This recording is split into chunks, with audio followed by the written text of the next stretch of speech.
Welcome to Challenging Climate, a podcast where we discuss the science, technology, and politics of climate change. I'm Pete Irvin, a climate scientist. And I'm Jesse Reynolds, an environmental policy expert. Each episode, we bring on a guest with a unique perspective and deep expertise on climate change and put challenging questions to them. In this episode, we spoke with Dr. Britt Wray, who has just written a book, Generation Dread, Finding Purpose in an Age of Climate Crisis, which is about climate change and the mental health impacts of it. She was also a co-author on a recent study that surveyed the extent of eco-anxiety amongst young people, and its results are really shocking. Yeah, in this episode, we discuss the scale of eco-anxiety among young people and the strategies and ways in which they can cope with that anxiety and perhaps channel it towards good ends. Britt turns the tables on us at one stage. We flip it round and gets into an interesting discussion of just how worried should we be about climate change, what is appropriate, and how to respond. I think a crux of this conversation that we had is two partnered ideas. One, to what extent are people's ideas in line with the current evidence regarding climate change, or are they unaligned? And two, if they're unaligned, is that necessarily a problem? That's sort of the heart of the issue that we sort of dance around here in this conversation. And eco-anxiety and optimism and pessimism around climate change are manifestations of those central issues. Yeah, it's really worth listening to this episode because the statistics on youth perceptions of climate change really are shocking, and the impact it's having on them is real. So yeah, I think this is a really important conversation, and it was great to have Britt on to have that conversation. We'll put some links in the show notes to the academic study as well as a news article summarizing it. And now our conversation with Dr. Britt Wray.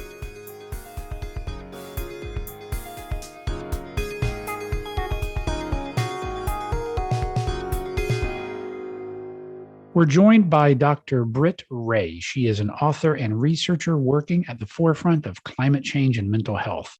She is currently a Human and Planetary Health Fellow at Stanford University and the London School of Hygiene and Tropical Medicine. She's the author of Generation Dread, Finding Purpose in an Age of Climate Crisis, and a bit longer ago, The Rise of the Necrofauna, the Science, Ethics, and Risks of De-Extinction. We'll be talking mostly about the former book. Britt, thanks for joining us here on Challenging Climate. Hey, well, thanks for having me. Can you tell us a bit about your personal journey, how you ended up from what did you study, for example, at university, and then how did you end up focusing on the intersection of mental health and climate change as a researcher at Stanford? Sure. In my undergraduate degree, I studied biology with a focus on conservation biology and evolutionary ecology. So within those classes, I was learning about the biodiversity crisis, the sixth mass extinction, so to speak, on a daily basis. And I would say that that was the inception point for my relationship to eco-anxiety, although I certainly didn't call it that at the time. I just knew that I cared and was worried about what was happening. And the data was palpably clear as to how dangerous the predicament was. And then as I left that degree and started working as a science communicator, there were some other degrees in between. I went to art school. I did a master's there, focusing on the involvement of artists and designers in this new field of synthetic biology. And then I also did a kind of media diploma, getting skills in order to be a practicing science communicator. I went out into the workplace. I produced many a documentary, radio, podcast programs, and even science TV shows with my home broadcaster, the Canadian Broadcasting Corporation, and also quite a bit of work with the BBC. And then I found myself doing a PhD in science communication at the University of Copenhagen to combine all of these kind of practical and theoretical interests around SciComm. And that was still having me focus on synthetic biology. I was really passionate about this field and the ethical kind of societal questions that it raises as scientists and engineers try to turn biology into an easy substrate to engineer, which is very hard to do and not necessarily as simple as many of the metaphors of computer coding life would have us believe. And it was when I was wrapping up that PhD that my real professional foray into climate and mental health began. And that's because although I was, dealing with climate reports regularly for my own journalism and very aware of the lack of effective action, I now found myself with my partner considering whether or not we wanted to try and get pregnant. And while always wanting to have done that, it no longer was this easy decision to be able to move into now that I was at this milestone in my life with the person who I wanted to do that with, given my awareness of how dangerous the climate emergency was becoming. And that birthed this painful dilemma from a moral, kind of ethical standpoint, but also just a question of compassion and wisdom.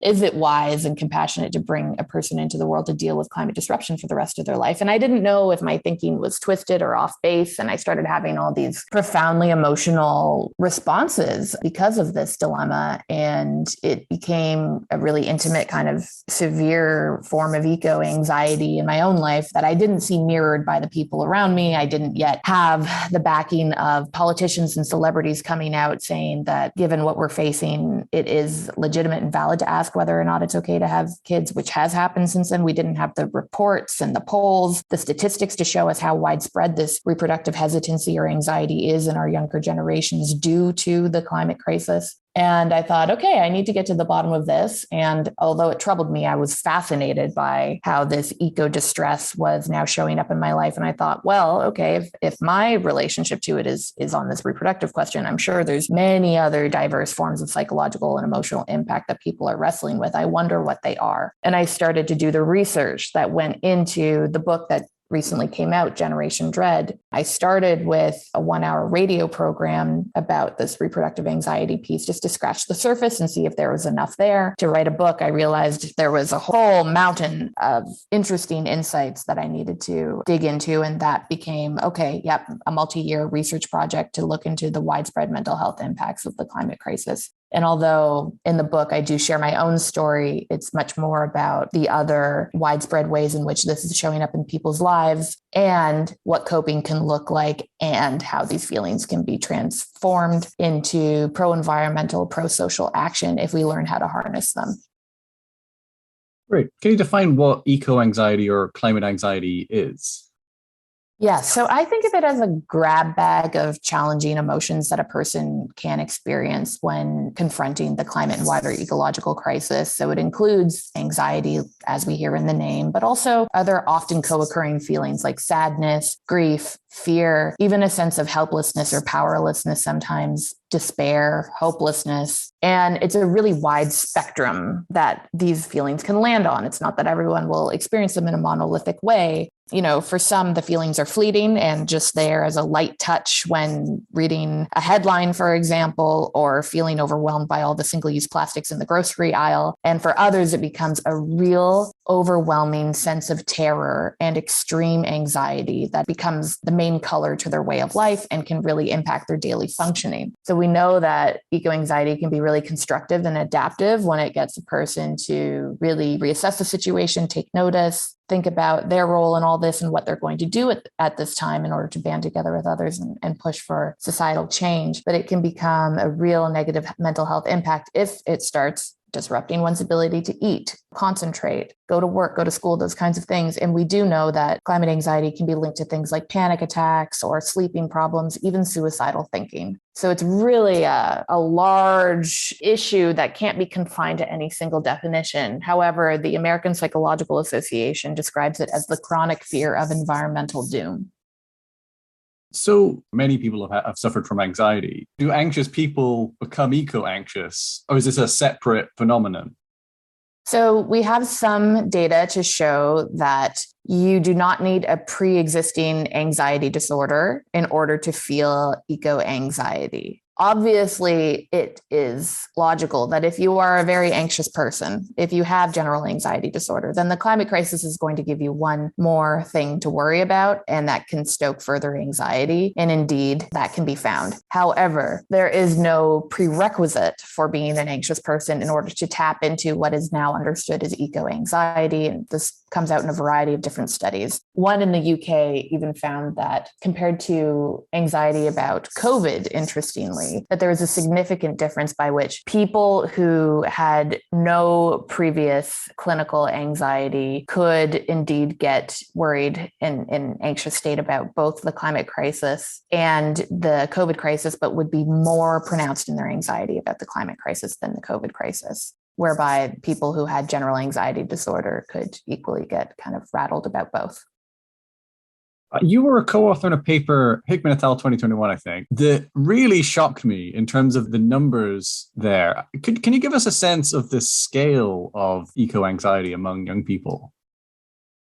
So my colleagues and I set out to survey 10,000 children and young people between the ages of 16 and 25 in 10 countries around the world, spanning low, middle, and high income nations. So we were surveying young people in Nigeria, Philippines, India, Brazil, US, UK, France, some others. And even for those of us who are mired in this research day in, day out, we're alarmed by what we found in terms of the scope and burden of the impact of climate anxiety in these young people's lives. So 45% of the global respondents said that their feelings about the climate crisis are negatively impacting their ability to function on a daily basis. This means play, have fun, be in relationships, eat, concentrate, sleep, basically be an easeful young person. Now, this disrupted functioning was even higher in places like India and Nigeria and the Philippines, places that are lower resource and exposed in a greater way to climate hazards already, which gets at the injustice of course, the climate crisis itself, but also its psychological impacts. This becomes a layer cake of distress on top of other social determinants of well-being, including poverty. And so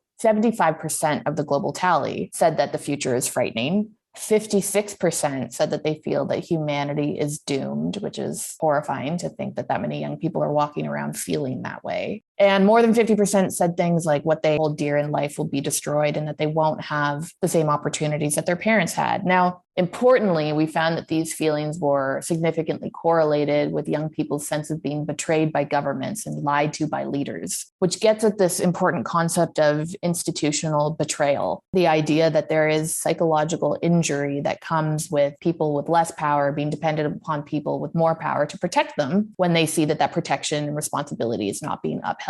But there's also then really powerful opportunity to move into what's called in the betrayal trauma literature, institutional courage, opportunities for power holders to step into different modes of acting and being in this issue, which could have a real palpable effect on the distress and emotional well-being of young people. Of course, it's about the big intervention that would help young people's mental health in the climate crisis is climate action. It's not about a more effective therapy or some kind of forest bathing experience. It's really about being able to address the root of the problem that is creating the traumatizing effect. So this is widespread, and we see that it's upticking in many different kinds of settings. Of course, we're talking about the global south and the global north, with disproportionate harm in the global south and in communities of color, even in the global north. So the Yale program of climate communication has data to show that in the US, for example, Black and Latino communities are more likely to be alarmed by what's going on with the climate crisis than their white counterparts, speaking to psychological distress. And they're also more likely to step into a role of agency and action on the matter, perhaps because of their outsized vulnerability to the impacts because of climate injustice. So it gets at some really important findings. And we're just at the beginning of figuring out what this is all doing in people's lives as researchers. You know, research on eco-anxiety is new. The first measure, validated scale for looking at how it shows up in people's lives was created in 2020. So there's a lot of people now working on this, and we'll know a lot more, each quarter that passes and more papers that are coming out. But so far, that global climate anxiety study that I was a part of has been the largest snapshot of what this is doing in the lives of young people today. Yeah, I mean, those results are really shocking. I didn't realize that just the scale of that among young people. You said it's only just been a subject of research. Is there no sense of how this has changed over time? I mean, 10 years ago, 20 years ago, I imagine it wasn't similar. So from a psychological standpoint, in terms of having a measure by which we understand different components of how climate anxiety kind of shows up in people's lives and what effect it has on their cognitions or thoughts and on their feelings or their affect, and then behavior change, it's been recent that researchers have gotten together and really created instruments for being able to measure that. But of course, through other modes of inquiry, this is not something new. No, we understand that climate worry and climate concern has been around for a long time, and that forms of ecological grief and mourning because of what's being lost has been around for hundreds of years, especially when we listen to Indigenous communities who talk about the emotional distress experienced from the, violent effects of colonization, how that's reaped on their relationships to the natural world and cultural traditions bound up in certain ecosystems and relationships with non-human kin, other species that have been threatened through settler colonialism, these kinds of things. So it's really a continuum of environmental planetary change, which can really affect the way that people feel. That this is embedded within when we talk about the wider literature on something like eco-anxiety and climate grief today. But if we're going to get technical from a psychometric standpoint and the ways that psychologists are thinking about it now, it's really, really recent and there are a variety of scales that are popping up, and we don't know which one's the best one yet to really get at the construct and measure it with most accuracy. But this is a response in just the last couple of years to how enormous the growth in the public at large has been around these feelings, or this experience that many people are reporting to be disrupting their own well-being. And yeah, it's been unfortunately growing very quickly in terms of public interest in the topic because there's quite a bit of suffering out there. Yeah, it's shocking. The 45% having their day-to-day lives affected. Yeah. Do you think that's stable? Do you see that going up another 15, 20% if you did this survey in 5 years? Or how it was 5 years ago, 10 years ago?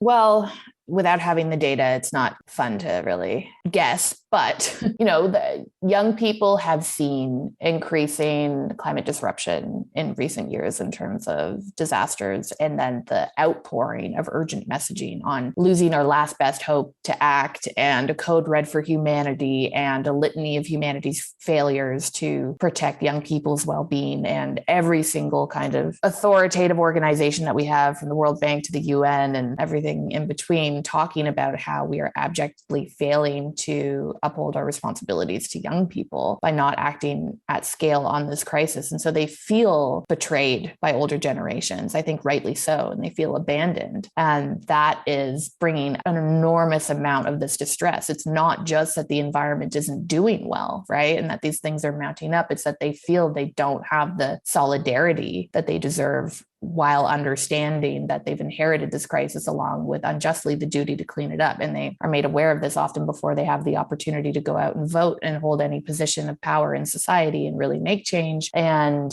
instead, they often get messages from older generations that aren't to the tune of, hey, let me stand in this problem with you and help you figure it out. But more so, I feel hopeful because young people are doing the work.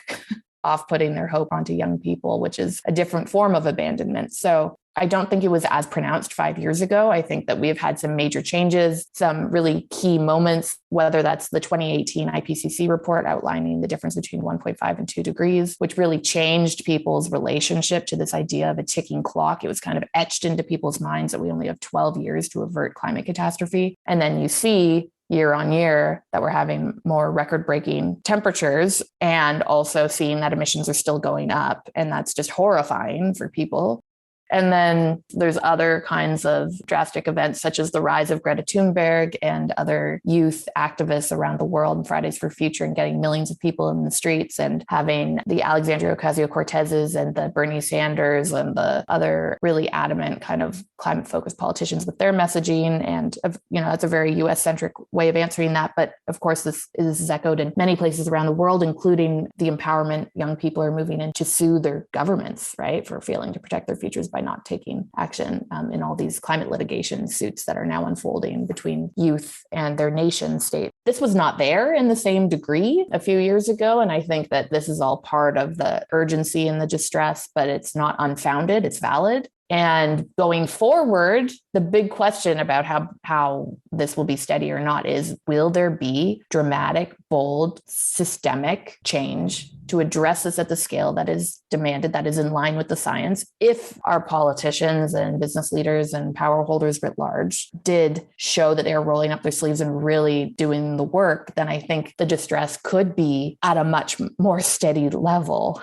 or even start going down. Now, if that doesn't happen, which it looks like it is not happening, the distress will rise. as the accumulative effects and consequences of the historical costs of inaction pile up and become evident even more obviously to young people. So it's striking, I agree, but it's really important that we understand the degree to which this is really impairing young people's ability just to enjoy being here at all. And I'm quite horrified at the number of young people who are writing me describing suicidal thoughts over their climate anxiety, which happens because I have a newsletter that deals with topics of mental health and climate. So they find me, but they kind of confess to me sometimes. And I'm very worried about that being a trend that will increase.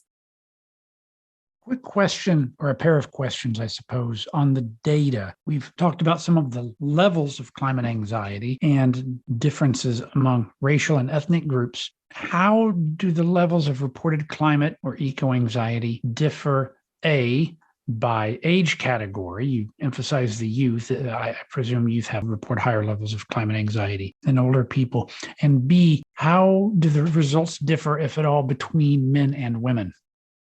Yeah, great question. So there is no data set that I've seen that looks at all generations together and compares them with a systematic way of having done the research so that we can really have a proper comparison. However, we understand from a bunch of qualitative work and from conversations and observations that, yes, it does certainly impact the young in a much greater way than older generations. There are some data not about climate anxiety per se, but about climate concern in general, which shows that older generations are less concerned, less bothered, less alarmed than younger ones. And this tracks and is very much not surprising if you've been out in the world and talking to people in your life and noticing the differences about who is really getting engaged on this. Not to say that there aren't people of every generation who feel extreme climate anxiety, for example. There are, and there can be. It's really anyone is susceptible to feeling this distress if they understand the degree to which their own health is tied up with the health of the environment.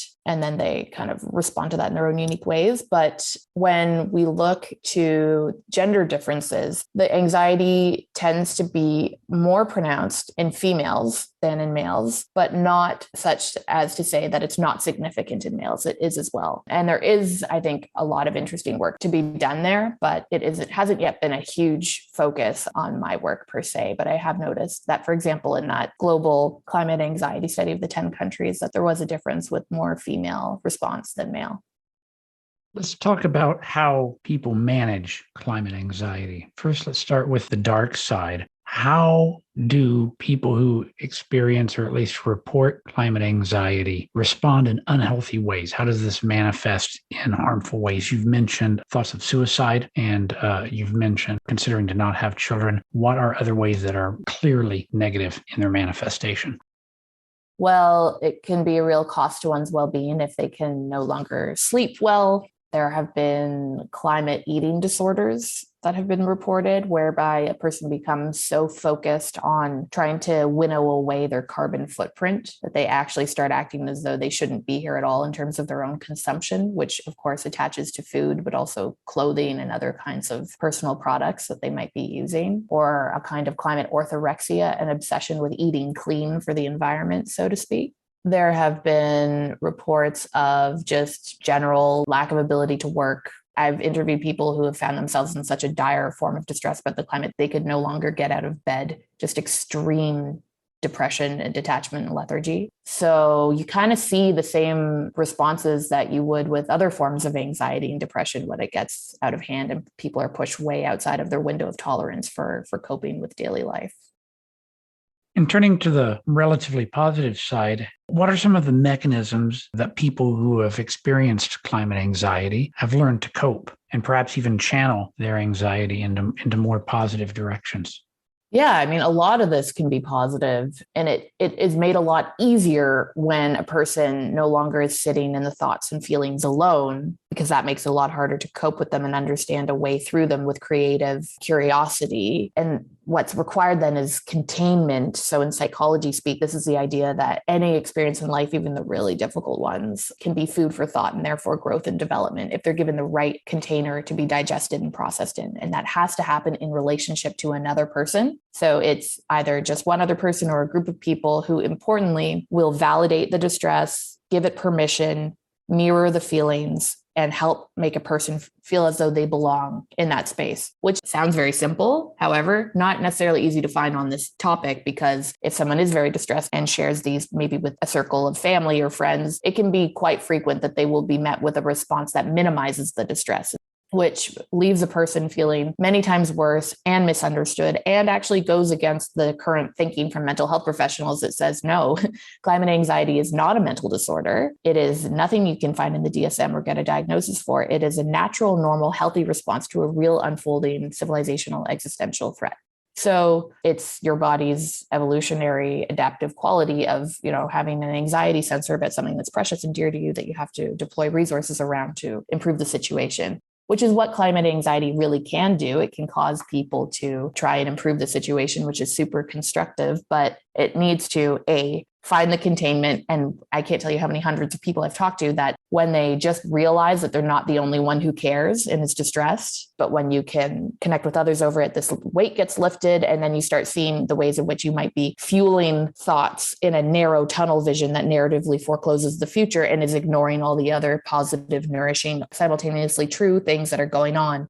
That requires psychoeducation, being aware of the idea that you are actually falling into a larger pattern of human response at this time, and that you are not deviant for thinking this way is really the first key. And then people can use it as a kind of navigational tool. It really outlines what's bothering them. It helps them reassess, okay, maybe I can reinvest all this energy I'm losing from being distressed about what's going on into actions that matter at this time. How can I make meaning from my suffering?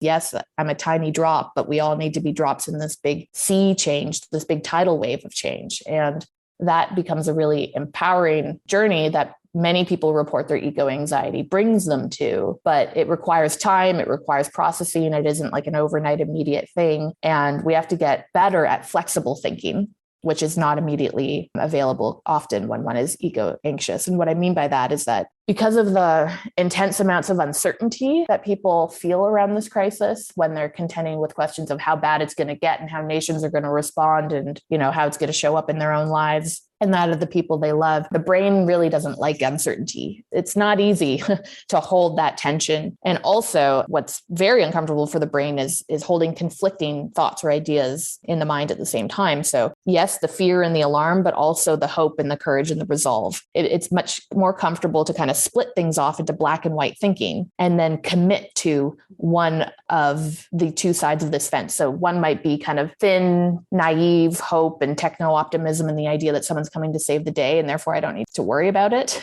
and can relax. Or the other side could be all doom and gloom and hopelessness and despair. And even though it spells out the apocalypse, at least then you can kind of let yourself be at ease because you can rest your feet there on something that sounds certain, which obviously forecloses off many opportunities and can become a bad self-fulfilling prophecy. So the flexible thinking allows for the straddling between the black and white and living in the gray zone. And that requires containment. That requires perspective with others and creative thinking.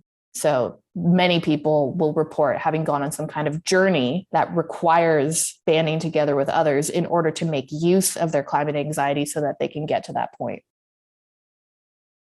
You've discussed how climate anxiety can catalyze political action, and that strikes me as both a logical and potentially beneficial outcome, in as much as there can be a beneficial outcome of such feelings. Is there evidence, or is there, in your opinion, a risk that the type of political action that climate anxiety might catalyze might disproportionately take on a counterproductive, if not harmful direction, in the sense of a type of radicalism that bleeds into violence or eco-terrorism or self-immolation, or in a way the other extreme, or circling around the so-called political horseshoe, into a type of eco-fascism that the ends justify the means in such a crisis?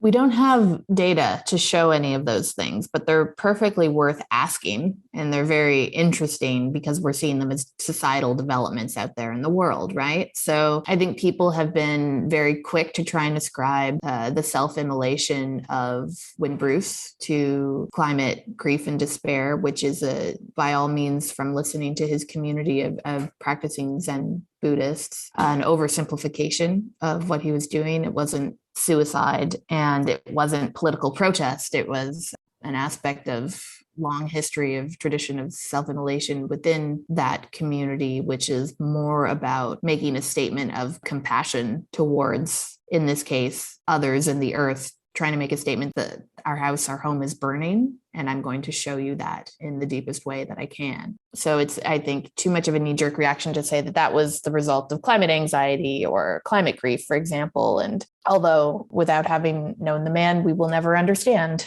exactly what was going on in his own internal world there. Then when it comes to what you're portraying as unhelpful climate activism, I have not seen any data to point to kind of violence or violent political protest. And I think that would require some qualitative interviewing with many such activists. If you have specific thoughts or examples in mind, I'd love to hear them. And then when it comes to, eco-fascism, we saw just very recently another horrific shooting, predominantly of Black people in Buffalo, New York, by a self-proclaimed eco-fascist ascribing to the Great Replacement theory, who then espouses that there's some kind of organized situation at play whereby white people are being replaced by people of color, a strategic plan imposed by elites, so to speak, and that they're going to fight back and try and reclaim their rightful place as white supremacists in the world,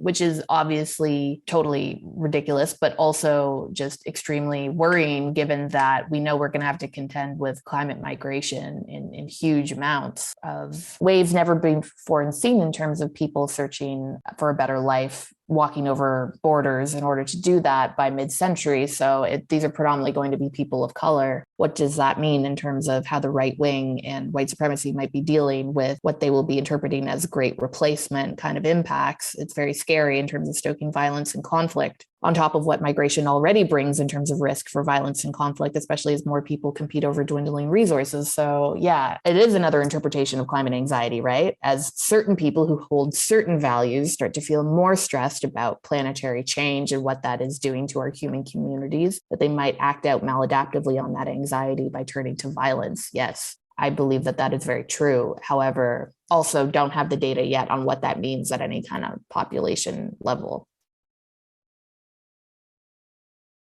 Yeah. So this study and your book as well, both really shocked me. I mean, I've been working as a climate scientist for like a dozen years, and I just didn't realize the scale of this worry and the depth of feeling as well. It was really shocking. And your book offers some very practical advice and is very centered on how to cope with those emotions, how to channel them. But I think my response is quite different to this development. I mean, it feels to me that a section of the public is drifting away from the scientific consensus on how bad climate change is. It seems there's a bit of a disconnect forming. Well, in the UK, for example, 50% of young people thought humanity is doomed and that the things I value most will be destroyed by climate change. I'm pretty sure if you asked climate researchers the same questions, a far smaller fraction would respond in that way. Mm-hmm.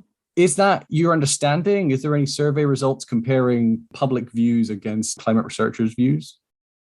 There are none that I know of, but I've had the same thought that it would be a really powerful piece of work to do in order to get at the bottom of how much of this is based in expert knowledge of what's going on versus how much is this misinformation, not intended, but kind of landing through narrative technique in the minds, hearts, and souls of people because of the alarm that is being rung on the issue, which ties back to urgent science. But perhaps there's this whole middle step in between in terms of the ways that we're fabricating stories and delivering them without the constructive items alongside about empowerment and agency and what is being done.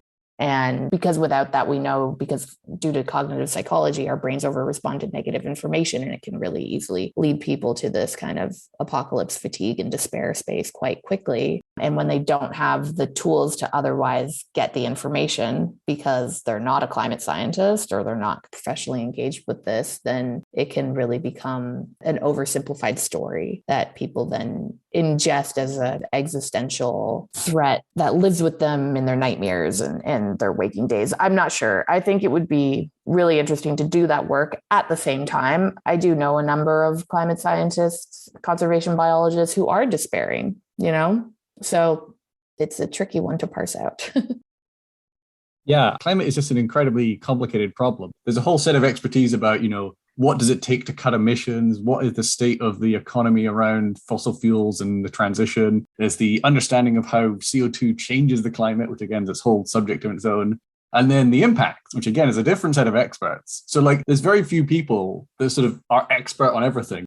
I guess we get a lot of our understanding, not from directly understanding climate change or directly experiencing climate change, but through the media that we absorb, our media diet. So I guess social media must be a really big part of how people are forming their views on climate change. How important is people's social media diet to feelings of doom on climate change?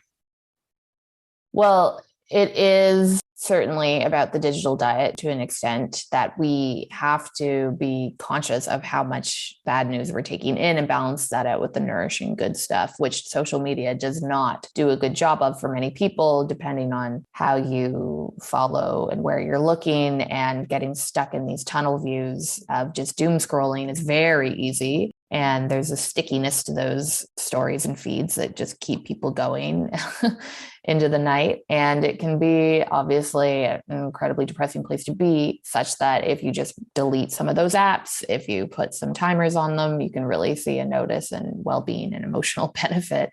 But then the argument is, simply not looking at those articles that are coming out about the climate crisis is going to make you feel better. Well, do we want to have people not reading about the climate crisis? No, but it's about making ourselves wide enough to be able to take in all of the information. It isn't enough to say that this is social media's fault. That's not true. It's also about the data itself, which is alarming to people as it's being construed through climate journalists that are coming out in a wide variety of publications that they then receive in their social media feeds. So it's a long kind of pathway of communication, but I think it would be very powerful to kind of look into these wide-ranging experts and get their thoughts on it and be able to communicate their feelings and emotional sense too. Because I don't know what your experience is, but there are many climate scientists who are not allowed to be in touch with their feelings, right? It's not part of the training. It's not part of the professional normalization. There's a lot of concern in science, in many fields of science, of being judged by your colleagues,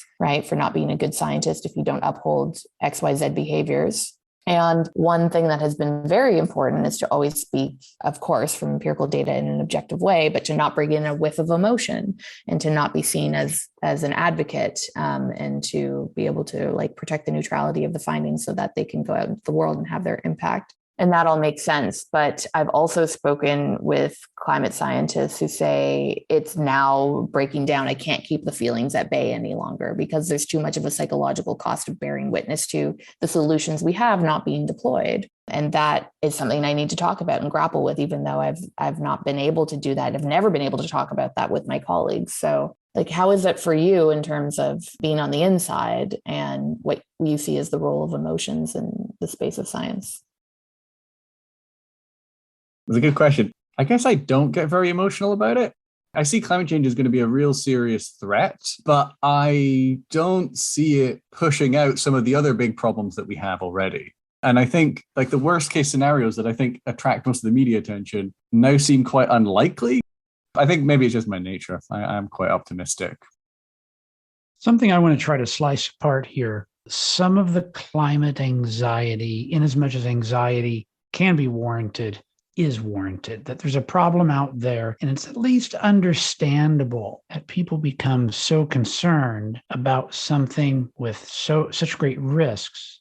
But that there's another slice that seems based upon a media self-reinforcing cycle. And I do think that social media is part of it, but not just social media. I also see more strident green groups adopt a type of rhetoric that emphasizes improbable worst-case scenarios in what seems to me to be an attempt to get more people active. And then I watch this rhetoric get picked up by sympathetic media outlets, and then I get to see the rhetoric adopted by people I know personally. I'm genuinely concerned that well-intentioned political actors are having a measurable, demonstrable, real negative impact on people's well-being, particularly young people. Well, I think that the take many people have moved into is that they would rather sound the alarm on what is unfolding as a potential, even if not likely, and be wrong about it later and suffer the humiliation of that, than to have not stepped into their power to do all that they can to protect life, given the systemic patterns of consumption and lack of action in line with the science that we see around us, that they want to do whatever they can to really be part of a movement of protection. And I think that that fuels a lot of what we might talk about as the extreme advocate activism space right now. But also a lot of people do believe that we are currently on track for the worst outcomes who are uptaking that kind of a stance. So what we have to do, unfortunately, as people who are not climate scientists, is completely trust what they're saying, because it's so complex and we don't have the skills and the methods by which to analyze the data ourselves and understand and then come to our own conclusions. So we're really at the mercy of how this gets summed up and then shared. But many people are connecting the dots that what is being shared by IPCC reports and other forms of authoritative communication on the climate crisis is in itself terrifying. And they are being moved into acting on those emotions. So I understand your concern. I also can't speak for everyone, but these are the kinds of patterns that I see. And when I listen to you talk, it's a lovely kind of stroke of relief compared to where a lot of the rhetoric is. And I know that there is disagreement among climate scientists about how bad it is. So what can we do to get to a unifying place on this messaging? It doesn't seem like there is a unified message within the climate science community itself. Yeah, I guess I just want to come back to social media a little. I've been reading a bit about the impact that social media itself has been having on young people's mental health, and it seems pretty bad. I mean, I think there's been a real clear uptick in suicide and attempted suicide, self-harm from, I think it was 2011. It just the statistics really jumped with the rise of the smartphone. And it's very hard or near impossible to get scientists' view on this issue. Like, it's always mediated through media, through social media. I mean, you mentioned we have 12 years left, which was like the most widely reported result, but it was a misinterpretation of like one element of what the report said. And it was kind of a cranked up version that, we have 12 years left to avoid climate catastrophe, which wasn't true at all. It was, there's 12 years left until 2030. And by 2030, we need to cut emissions by such and such an amount, or we won't be on track to, limit warming to 1.5 Celsius. It's not, we have 12 years left or we're doomed. Of course. Yeah. And it gave people the wrong idea that there's some kind of cliff that we fall over and we're done for, rather than being in a march to prevent degrees of warming, and that every single action, every fraction of a degree counts. Absolutely. And that does have a huge role. It's the storytelling, it's the media, which is the huge lever there. And I have seen really adamant efforts from the climate science community to try and push back against that and really make clear what is meant by 12 years, right?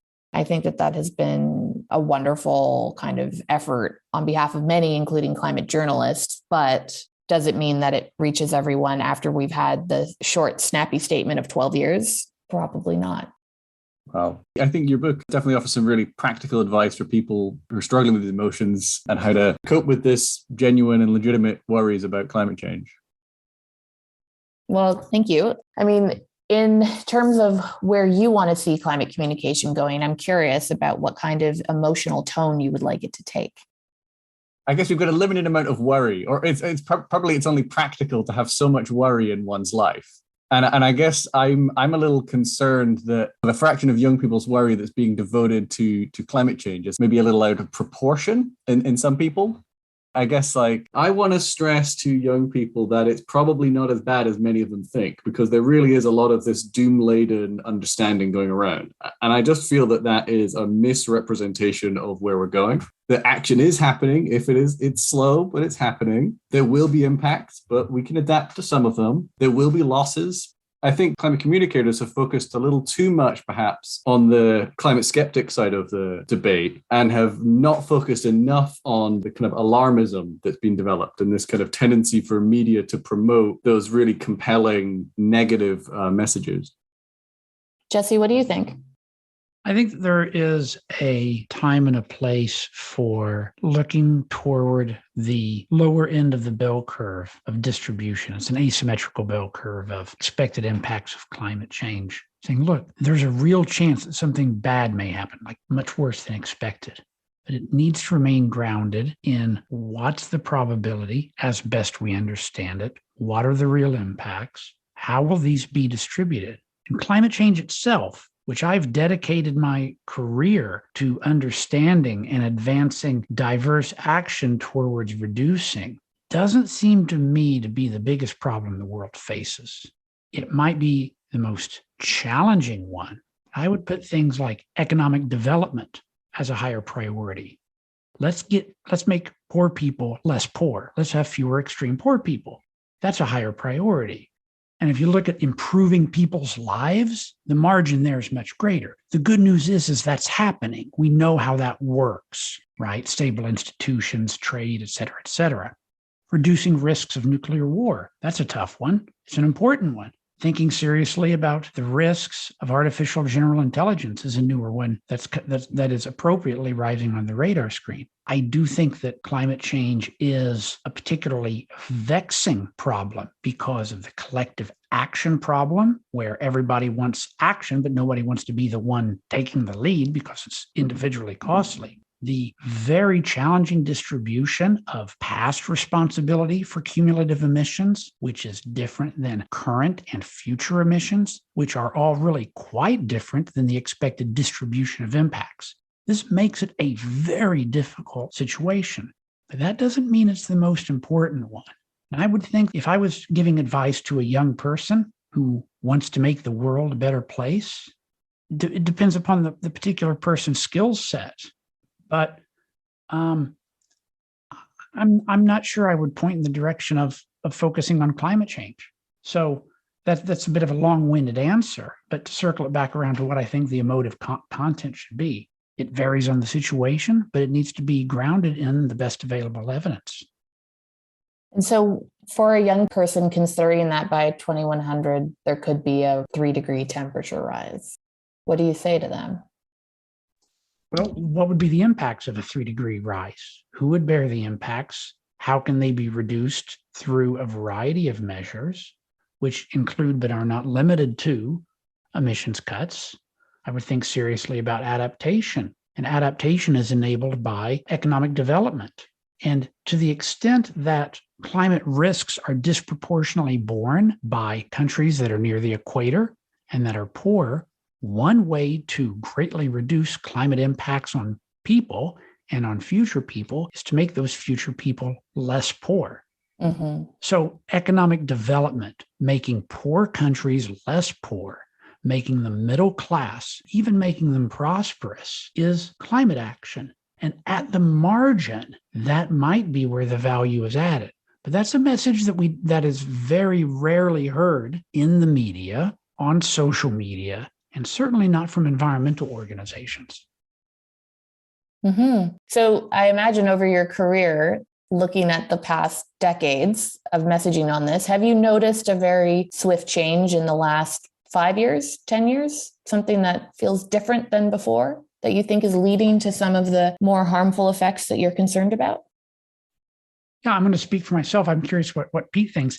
I have noticed, and this might be a change in my mind, it might be a change in my media diet, but I've noticed a rise in a type of alarmist rhetoric that is disconnected from the evidence of expected climate change and impacts, and disconnected from the low probability, high impact possible futures.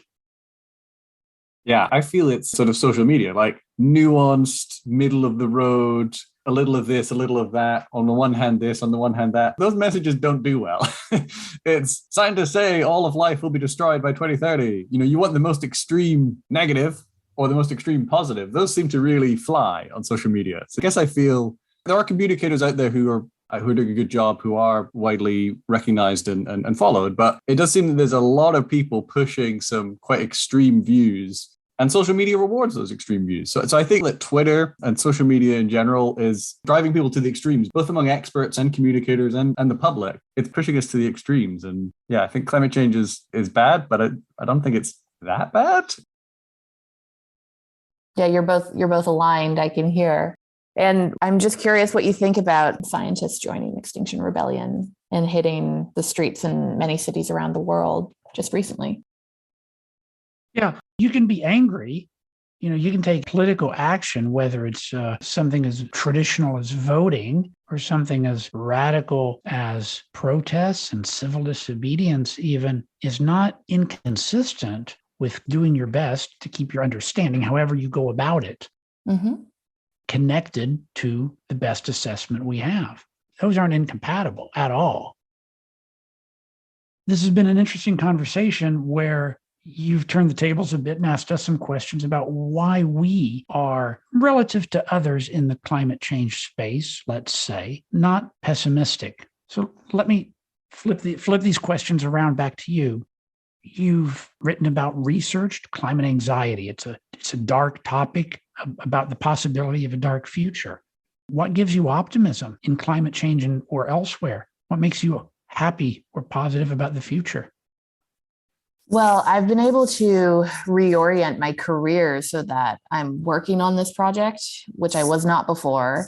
And that has been hugely solidifying for me. So knowing that I'm using my waking hours to band together with other resolved, convicted, talented people who have their eyes open to what can be done to improve the outcomes is hugely, in a robust way, hopeful for me. It's allowing me to ease my concerns by devoting the energy that I have to the problem and finding solidarity in that, and looking around and seeing how many people are tapped into this and forms of, pro-social, pro-environmental change. All of that is a lot better than being removed from the issue and simply reading about it and getting terrified, And that has really changed my outlook in many ways. And I do discuss that in the book about having left my old career and done the grunt work necessary to be able to come and do a postdoc on climate and mental health, and now can participate in that kind of professional way. So that has just broadened my sense of who's involved, what's being done, and then it brings that deeper meaning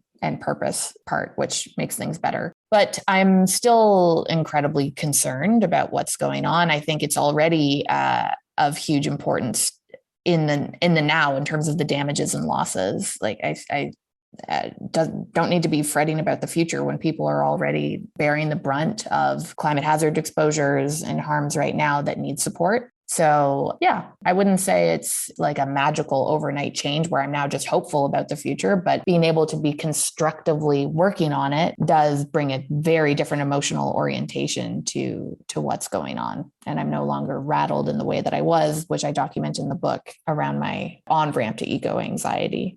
Finding ways to cope, finding ways to work on this brings a much bigger sense of, I guess, stubborn optimism and just resolve to keep working on it no matter what happens. And then as we do that, then real hope arises because people have their sleeves rolled up and are working together.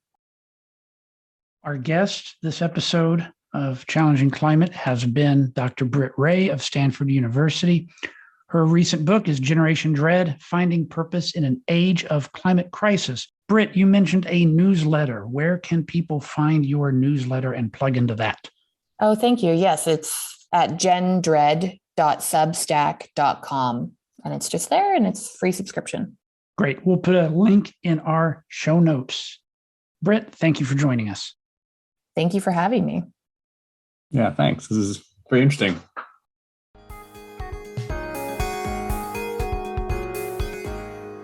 Well, thanks for listening. Please rate or review us on Apple Podcasts and elsewhere, and consider supporting us on Patreon. That's patreon.com/challengingclimate.